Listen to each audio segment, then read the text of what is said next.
So this is going to be a case study where we look through, in some detail, an example of a project that is a real project that we performed in a government agency. And actually, I can say that this was done in the Department of Veterans Affairs.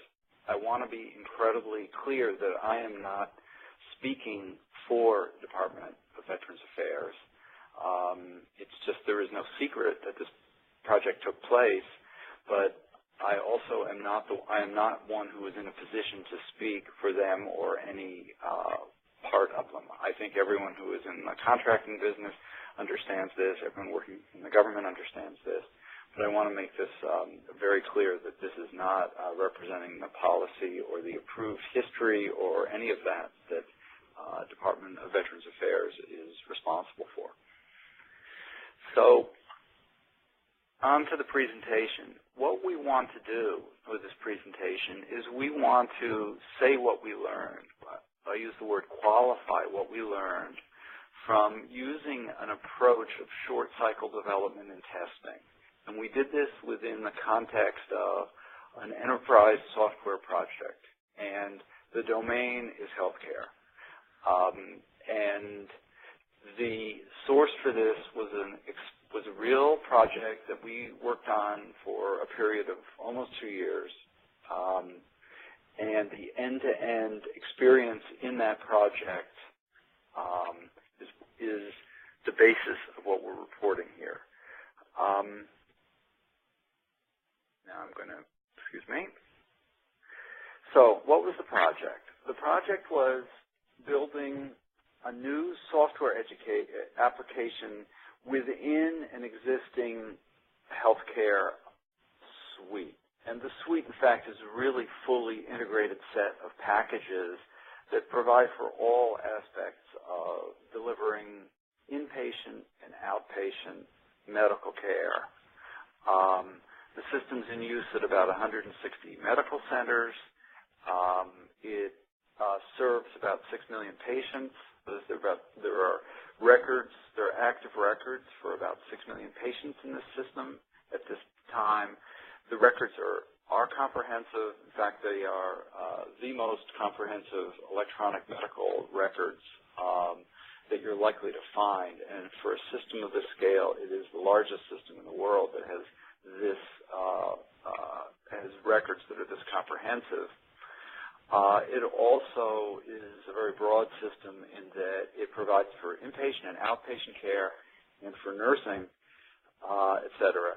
Now, it's very important to know that if we talk about healthcare, because healthcare is in a lot of people's minds now, this spans a lot of things that that is really outside of our daily experience for most of us with healthcare, because this, in fact, is a healthcare system where all aspects of healthcare are provided by this organization. And this comes a little bit into play with what was the scope of this project we were doing. And that specifically, it allows us to have a project that fits into a pre-existing system where patient care records, where orders, where all of these things are already available. The functionality that is provided in this system includes all the clinical functionality that you would encounter for both inpatient and outpatient. You know, all the medical specialties: primary care, cardiology, psychiatry, and then the things that this agency really specializes in: brain trauma, spinal cord. And it also includes all of the business functions of registration, sign-in, appointments. Now, this becomes an important part of the scope of our project, because the scope of this project was a new package or application to support the operations and care delivery for emergency medicine. Historically, emergency medicine was not really under the umbrella of this organization, but in the last few years, it has become a major initiative to get emergency medicine set up. It's set up now at 120 emergency departments, and these are real emergency departments. They all are open 24/7, 365. They all can provide for any level of medical emergency. However, they do not. They serve a very specific sort of population, so there are not children coming here, and there are not traumas coming here. So it's really oriented toward heart attacks, stroke, community-acquired pneumonia, other high-risk and urgent conditions that appear. And they operate just as other emergency departments operate, and they operate